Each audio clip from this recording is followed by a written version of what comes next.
Today we're diving into the world of books. Popular books grab our attention, and rightfully so. Titles like 48 Laws of Power, How to Influence People, these books being widely acknowledged will find themselves in any reader's list seeking for self-improvement. But what about the hidden gem books? The ones that are filled with knowledge, insight, and growth that fly under the radar? Well, today I'm going to shine light on one of the lesser known treasures, a book called Constructive Thinking, The Key to Emotional Intelligence by Seymour Epstein. On Amazon, it reveals a modest 14 reviews, all 5 stars rating. Now, where does it rank in the top 100 best-selling books? Well, it's chilling at around 3 millionth spot, compared to that of 42,000 reviews for books like 48 Laws of Power, and is at the top 100 status. It's not my intention to criticize 48 Laws of Power or any other book, but in my recent readings, it has proven that constructive thinking has equal valuable resources as any other book I've read, and that's what prompted me to share this hidden gem with you. Books like these should be brought up more because they will help us think constructively and, more importantly, help us understand why we think the way we do.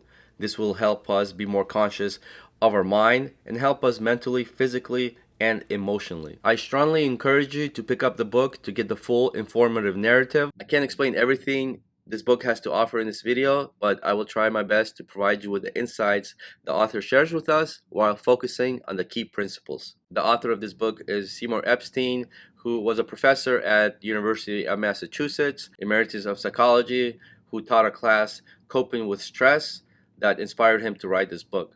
The book starts off giving the underlying principles of constructive thinking and how we operate on two minds: the rational conscious mind and the experiential automatic mind, which is emotional and based on past experiences. Both minds, the experiential and rational mind, work closely together, creating the expression that people operate under one mind. Something the book talks about over and over again is how we could change the way we react to something by the way we think about it. We can react to events not as they occur, but how we interpret them. This is the main premise of the book, and it goes into details how to change our constructive thinking, thus changing how we interpret events to reshape our reactions and emotions about them. In the next few chapters, the book goes into details about different types of tests that are conducted to test our rational mind, such as the IQ test and different other tests the military take to filter out candidates, and testing for constructive thinking, which is the Constructive Thinking Inventory, CTI, created by the author Seymour Epstein, which measures how effectively a person copes with life and cognitive ability to solve problems. This test is composed of 6 different categories, which are assessed by emotional coping, behavioral coping, categorical thinking, superstitious thinking, esoteric thinking, and naive optimism. It's not the full test, but just a smaller version of it. And if you pick up this book, I highly suggest that you could take this test, and it will give you an idea of your constructive thinking. There's also a chart which will measure your constructive thinking and shows which category you're strong and lowest on. The author defines constructive thinking as the person's ability to think automatically without much effort, helping to solve problems with minimal stress. He gives examples of good and bad constructive thinking and how our interpretations of events can affect our emotions and actions. Examples of good constructive thinking: viewing situations as challenges rather than threats, considering failures and rejections as unpleasing but not something that will distract you in the long run, and seeing positive side of things to a certain degree. Examples of poor constructive thinking: dwelling on negative events, overgeneralizing, worrying, and thinking of ways that will make you unhappy without accomplishing anything worthwhile. People put themselves down and think negatively or limited and justify it. People can think they can't do a certain thing, like hang out with some friends or do a sport event or anything in life, and because of something that happened in the past that limits them or embarrasses them. This is an example of the lengths rational mind will go to defend the experiential mind's belief as rational. So why does this matter? Understanding how our experiential mind influences the rational mind gives us a goldmine of knowledge about human behavior and emotional intelligence. If you understand how the experiential mind works and operates and how it influences the rational mind, you will gain tremendous knowledge on human behavior in general and about emotional intelligence, which this book does pretty well in describing. The book speaks on the evidence of experiential mind, and it can be observed in evolution, where non human animals rely on their experiential learning and adaptation to their environment rather than language and logical thinking. On the other hand, the rational mind is a more recent evolutionary development responsible for creative thinking, invention, and technological advancements. Rational thinkers are evaluated by their IQ and grades, while experimental thinkers are more evaluated based on their interpersonal skills. Recognizing how our interpretations shape our feelings empowers us to stop blaming external events for our feelings. Instead of saying that way he acted made me angry, we acknowledge I'm feeling angry because of how I interpreted his action. This shift in perspective aligns with the ancient philosophy of Stoicism, which emphasizes taking control of your inner world to find happiness and peace. Life will throw curveballs at you, always, but Stoicism reminds us to focus on what we can control, our thoughts and reactions, and gracefully accept what lies beyond our control. There are different ways the experiential mind thinks compared to the rational mind that learns from numbers, symbols, diaphragms, words. The experiential mind thinks and acts quickly and action oriented. Chapter 10 talks about better constructive thinking, which leads to less stress.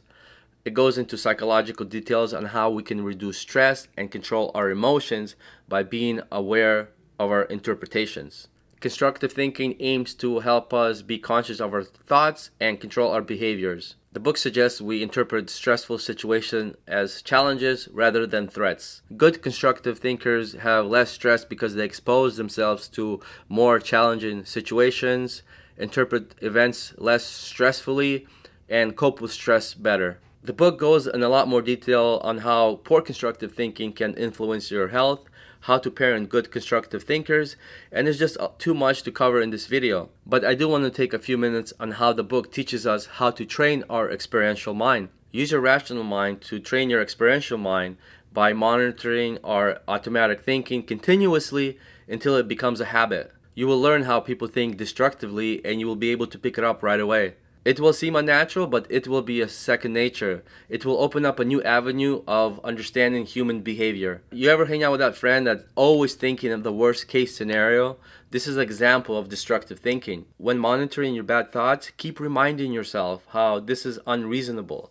Ultimately, the arguments will filter down to your experiential mind and it will fade away. We're also introduced on how to train your experiential mind to stop negative thinking, reframing, changing your perspective of the event. Use your imagination. For instance, you're on a date and your date doesn't show up for the next 10 minutes. So you're waiting, you're thinking, where is she? Your mind starts having ideas. Oh, she stood me up. She didn't come because she doesn't like me. If you change your perspective on it and just think maybe her car broke down, maybe she went to get gas, maybe she had an emergency, and 10 minutes later she will show up, and you need to focus on your mind and say, oh, I'm having all these negative thoughts and none of them came true. None of them had any evidence.